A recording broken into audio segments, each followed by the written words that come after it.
एगो नया नवेला पतोही गांव में आइल बड़ी अमावस्या के मेला में वो गइल बड़ी। इलाहाबाद के अमावस्या के मेला के बारे में कविता लिखले बनी कैलाश गौतम जी।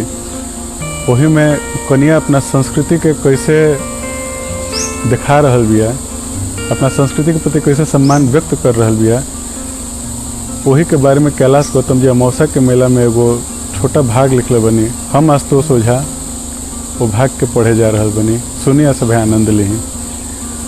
गुलब्बन का दुल्हन चले धीरे धीरे,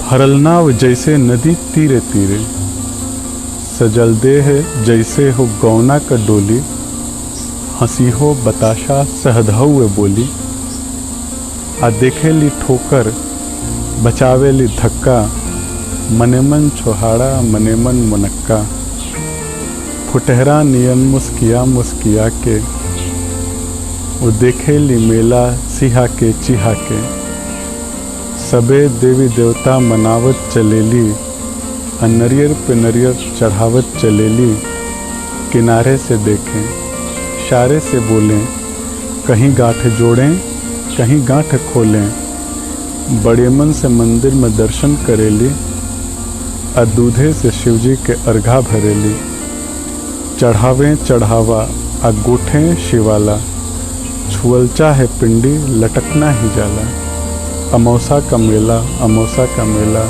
यह है भैया अमावस्या का मेला।